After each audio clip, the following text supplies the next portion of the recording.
Hi everybody. Today we're recording with Tiffany Hoeft from Brain Intercept, and we're going to share a little bit about brain scans and some of the great things they're doing here at Brain Intercept. Tiffany, thanks for being here with me. Thank you. Yes. So what can you tell us about brain scans and Brain Intercept? Well, the first thing I want to start with is I want everybody to envision what they want to be like when they grow up. And by grow up, I mean when you're in your 80s and 90s. Yes. I want you to think of one person who's 90 and aging well. Can you think of somebody? Yeah. All right. Maybe one. All right. And when you think of them, you think of how they live their life. Busy. Busy in a way of active in Active. church, Active. Yep. socially, Yes. gardener. Yes. You think of the Sudoku puzzle or the daily crossword that they do, the time that they spent in meditation in either prayer or something like that. Yep. And you think of the diet that they ate. Yep. So, you just picture that's who you want to be when you're 90. Yes. And then you contrast that with how we live our lives. I think it's very often that I go up to a friend and say, "Hey, how are you?" And what do you get? Good. But I'm busy. Like they're constantly running off. Well, I have to run to this, then I have to do this, and then we have sports, and then we do this, Oh, and yes. and that's how we live our lives, and we kind of wear it as a badge of honor of how busy we are. We do. And we don't spend any time working on our brain, or any time sitting and crocheting. Right. Yep. And then at the end of the day, we throw in McDonald's, wash it down with a beer while we're watching TV, and we have our cell phone going. And we're kind of shocked that our brains are failing us. They're unhappy. They're Yeah. unhappy. Yeah, Yes. and why the amount of Alzheimer's is increasing at a pretty steady state in the United States. It's kind of terrifying, the Alzheimer numbers. It's really scary when you look at where we are and where we're going with that kind of stuff. So, yeah. So that's where Brain Intercept comes in. Yep. We want to get ahead of people, in your 30s, 40s, 50s. Yes. We want people who are young to realize these habits aren't sustainable. Yep. And, that's where brain scans come in. We get to look at what your brain's looking at, what your habits are doing to it, and what it's going to look like as you age. Yes. Yes. So I've been a speech pathologist for 20 years, and the first 20 years were all focused on dementia, more nursing home care. Yep. But as I had West Nile and got to experience a little bit of brain fog myself, it kind of changed the way I do therapy. Yeah. And now it's a lot of looking at, these basic stepping points that can help you age better by looking at attention, memory, slowing down your lifestyle, those kind of things. Those are things we're looking for too, is aging better. I think that's important. There's not a miracle cure, but let's age better. Yes. That's nice. Yep. Yep. So what we do here with the brain scan, it's a functional way to look at how the brain is performing, where we can identify reversible factors that down the road could lead to dementia. Yep. They help us pinpoint from a therapy standpoint what we can help you do to change and improve your brain. The brain scan tells us about 5 major things. It tells us about your mental health. Okay. We do a psychological screener with that. Yep. Behavior, which is a physical, how you're responding to things on the screen. Then we look at brain processing speed. This measures information from your EEG to look at how your brain responds to a stimuli. Right. Yep. Yep. We're also able to look at brain health. We get to measure the electrical responses in your brain and how you're able to recruit neurons. Do you have the ability to think big thoughts? Is your brain able to recruit enough neurons? Interesting. And the big thing I really like about it is it gives us an indicator of how your heart is working with your brain. It's a big factor. It is. Heart rate variability. Yep. A huge impactor, because if your heart isn't working, it's not pumping blood to your brain. Yes. I learned about that as a patient here. So, heart rate variability. Yep. Yep. Yeah, and I remember when we went through your brain scan, Yes. you were, I love the questions you asked, but why? But why? Why? But why? Why is my brain not optimal? Why am I getting a little fuzzier? Yep. And I still remember Dr. Hart coming into the room Yep. and, talking about, well, there's certain things you're doing throughout your day Lifestyle. where you're decreasing the oxygen to your brain. Yes. And then you're shocked at the end of the day that... Right? It's common sense when you think about it. And sometimes we don't want to hear common sense. No, we want to hear, here's your pill. And Yes. we're going to fix you with a pill. Yes. And I wish it was that easy. It's not. It's not. So today I did bring a few brain scans that we can look through. That is exciting. One of which is yours. Yes. So the first one we have to look through is Sarah. Yes. One of our owners here at Brain Intercept. When she started the business, of course, she did a brain scan on herself because she was noticing through all the stress that her memory wasn't quite functioning as well as she wanted it to.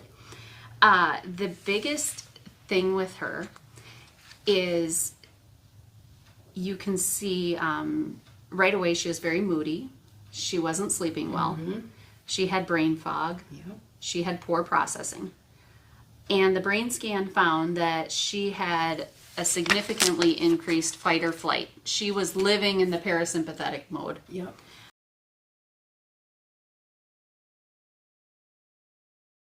And her peak alpha, which is one of the biggest indicators where I talk about, do you have the neurons to even recruit for higher level thinking? Yep. Her Yep. peak alpha frequency was indiscernible. She had such poor attention. So it really kicked her into gear to do a lot of things for herself.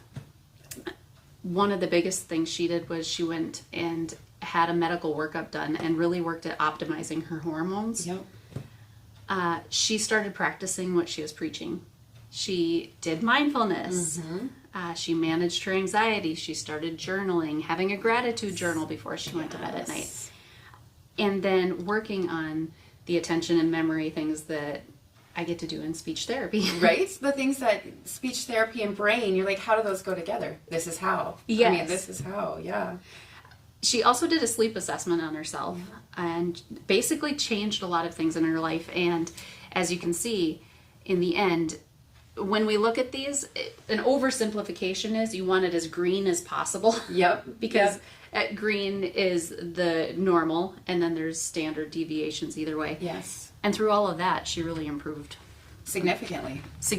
Yeah. And the biggest thing, the real quick way of telling she improved a lot is on this first one, she's living in the fight or flight. Yep. Her foot is on the gas. Yep.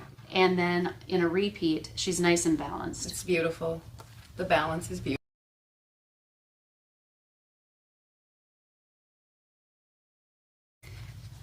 The next person is myself. Miss Tiffany. Yes. Yes. So I had West Nile in 2012. And not the West Nile where I was in the hospital and horrific. It was just, I was really, really tired for a really long period. It took a lot out of me. Yep.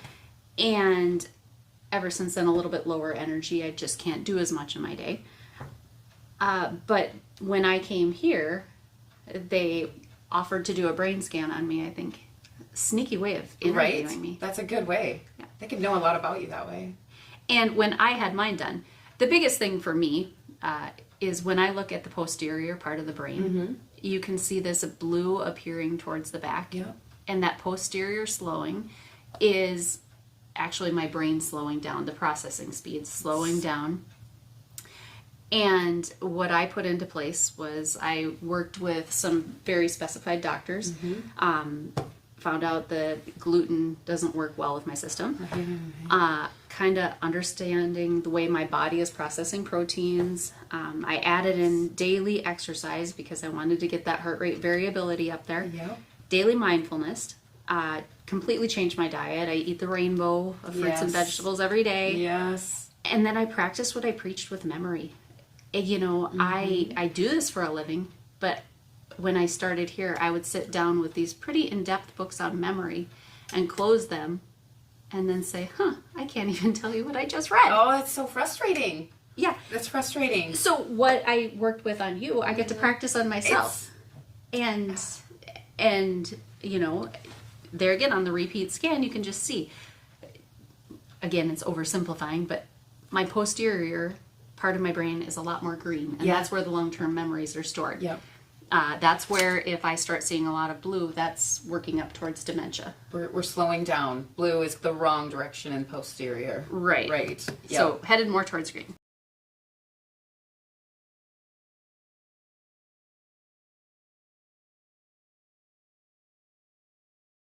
And then we have you. So why did you come to us? I came to you because I had a busy brain and I was just not feeling right, and my memory was not right. I wasn't picking out the right words when I was speaking to people. I was just having weird cognitive things. Weird. I'm a little flighty by nature sometimes, but this was over the top. So, yeah. So when you came in, we did the initial brain scan. Yep. And went through with that. And so blue is slowing and red is being in hyperdrive. Mm-hmm.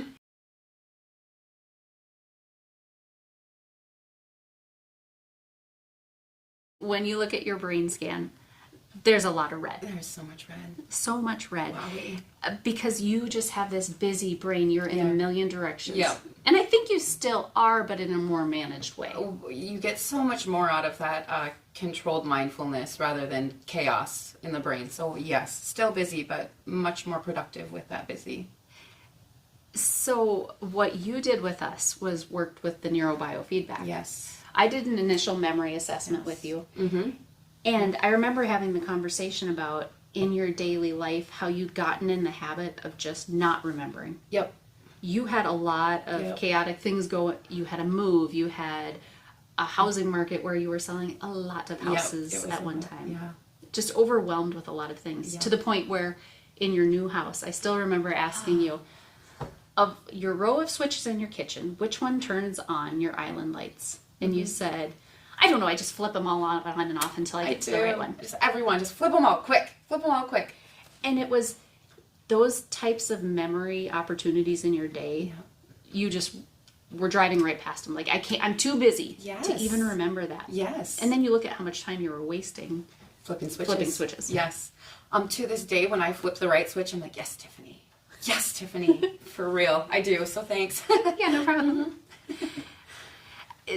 So through the more mindful life, you've done a lot. You've completely changed your life. What did you end up doing? A lot. I did a lot. I did a lot of the things you did. So Dr. Hart guided me in the direction of changing my diet. So that was one of the biggest things, was changing the diet, getting rid of the gluten, optimizing hormones and vitamins and minerals. I worked with Conklin clinics as well to do that. So I also worked with mindfulness, though. I spent a lot of time learning about like singing bowls and how the ancient Tibetans did it. So I really went deep into the mindful part of it, and it helped me and it changed me for the better. Yeah. I definitely. And the brain scan shows that. It does. You had a repeat brain scan, and where you, with your eyes opened, where you had a lot more red. Yeah. You were so busy.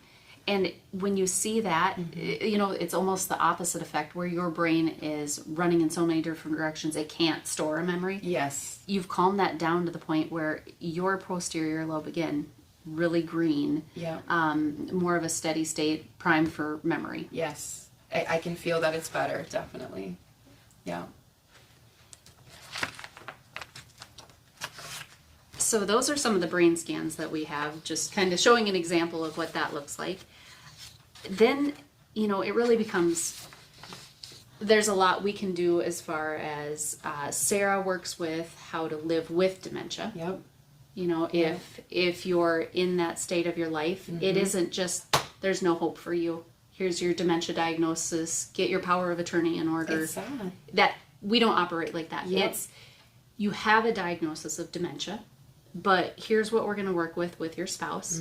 Here's how we're going to make your life better. Yep. Here's how we're going to make you able to live at home if that's the best environment for you. Yep.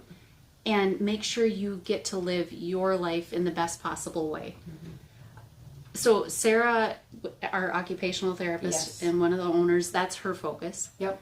And then you have my branch, where it's, here's what's going on with your brain, where you have subjective cognitive impairment, where On tests, you're not even really scoring as having a significant impairment, Yep. but you're noticing it. That's who we want. We want to get a hold of you before on tests it's showing up. Yes, and so we need to listen to those cues, though, too. People just brush that off. It's like, oh, I forgot where my keys are. Oh, listen to your body. There's so much in that. Yes. So listen to your body. Yep. Yeah, I think that's a huge part of it. Yep. And then do something about it. Yes. A lot of patients will go to their doctor and complain Yep. about, I feel like I'm getting fuzzier. Yes. I've got brain fog. Yep. And, unfortunately, our physicians don't have magic pills that they can hand out for that. Unfortunately. So it really becomes you being aware. There's a clinic like Brain Intercept Yes. where we can work with you and your doctor to look at what can we change to help your brain grow in the best possible way. Yep. And that's really what we do here. Options. You have options for people. Yeah. Because when you go to that doctor and he says, you need to do this, that, and the other, sometimes you just don't even hear that. But when you see these pictures and see these scans, it triggers something inside of you. So, get the scan and then do something.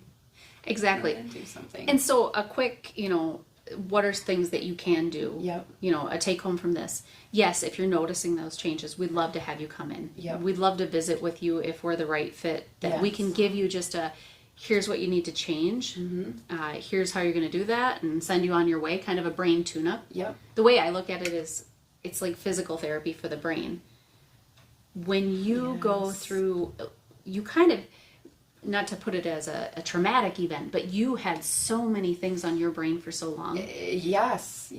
And you very well could have been stuck in that habit where you're just not going to remember things. Yep. But you kind of came in, had the wake-up call, Yep. and now you look at your world a little differently. I really do. Yeah.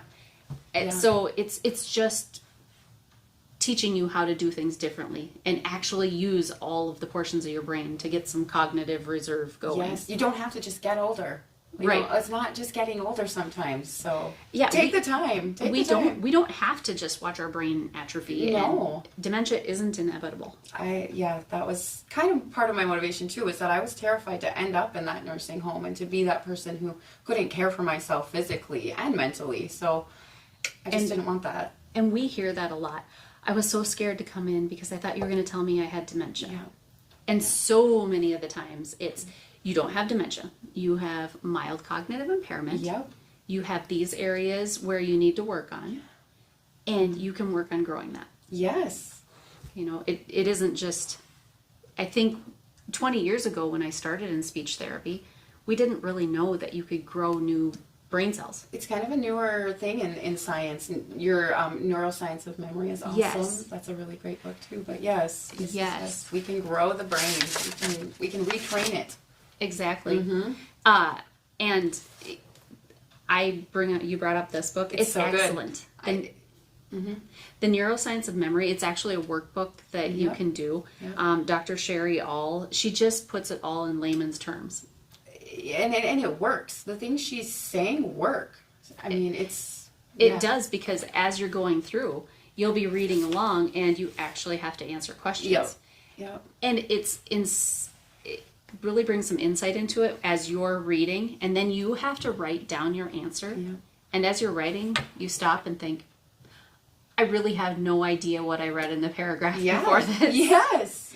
So it's just an eye-opener into how we're not using our memory. Yeah, and neuroscience is a big kind of scary thing for people, and she does a good job of dumbing it down, or whatever you want to call it. Like, you can understand it even if your brain isn't working at its best. You can still get through this and get something out of it. Yes. So, yeah.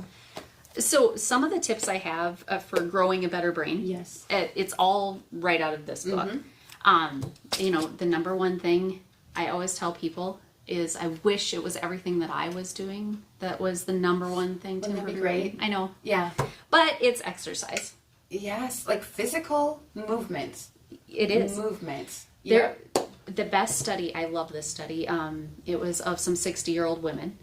And one group they had do stretching. And another group they had walk 30 minutes a day. So nothing crazy.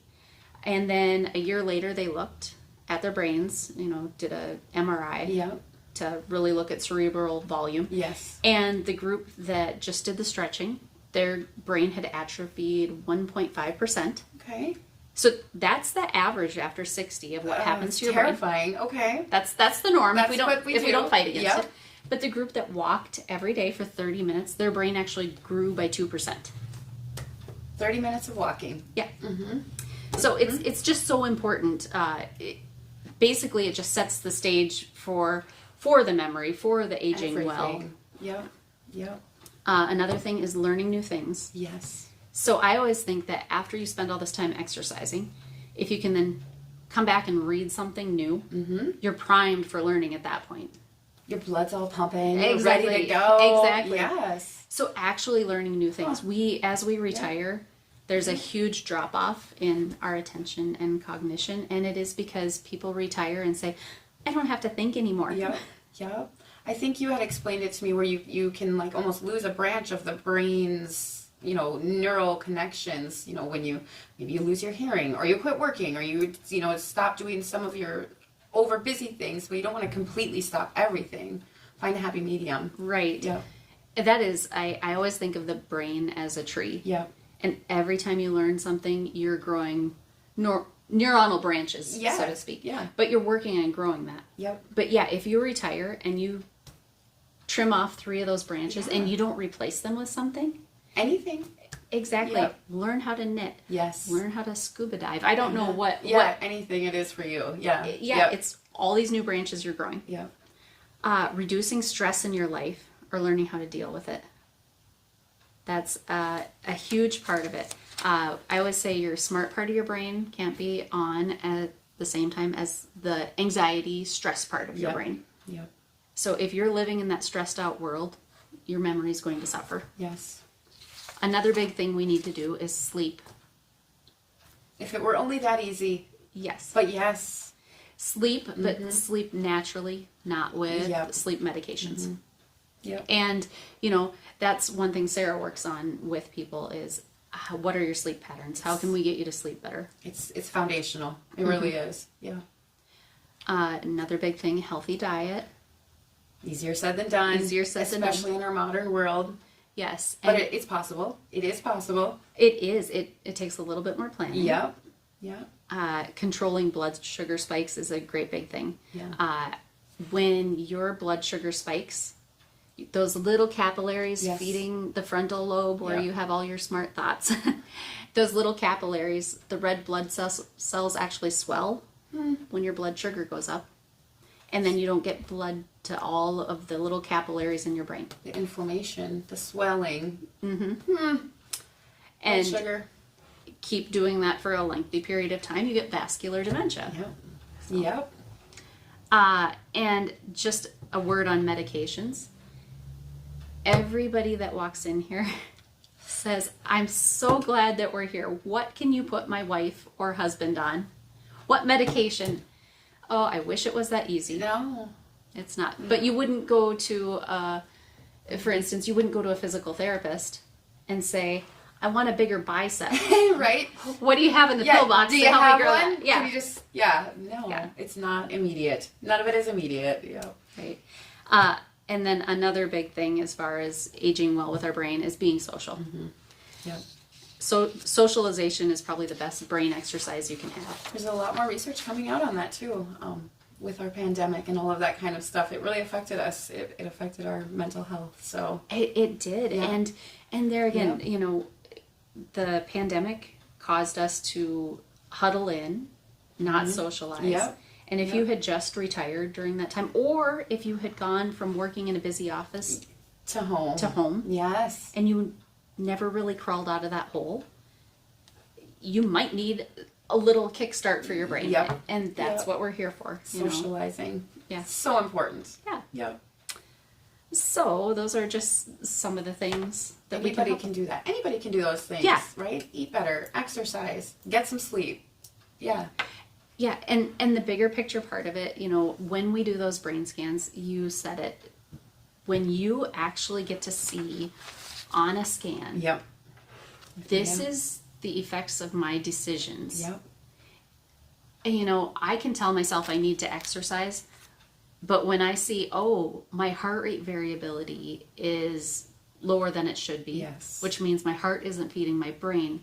Now when I exercise, I'm not thinking, oh, I want to fit into those jeans. Yeah. I'm thinking, I want to remember my grandkids. Yes. I want to be able to be independent in my 90s. Yeah. It changes the way you think about things. Yes, it's all about finding that right motivation. It Yeah. is. Yeah. Yeah. Yeah. Well, this is all exciting stuff. This is very exciting. Well, Yes. thank you. Yes, thank you. And so, if somebody wants to get a hold of you or make an appointment with you, how do they get a hold of the clinic or yourself personally? So we're at Brain Intercept, and the number is 725-8885. Good. And you can call and just schedule something with us for a brain scan, or if you have questions, you can come in and we'll just have a quick 15-minute meeting with you. Here's what we do. Is this the right fit? Yeah. What's the cost? Those kind of things. Well, good. So they could get a little initial consult if they wanted to before going all in. Right. Yes. Right. Very good. Yeah, because the brain scan, just as most preventative health things aren't covered by insurance, the brain scan is not covered by insurance. Yeah. It's cash. A lot of the things like this are cash pay, and there's really not a price that you can put on keeping your brain healthy. So Right. that's that. But the therapy services are covered by insurance. Portions of it, we kind of can go through that with people if they want to come in. Probably on a person by person, insurance by insurance basis. Right. Yep. Yep. Very good. Well, thank you so much for visiting with us again today, Tiffany. All right. Thank you.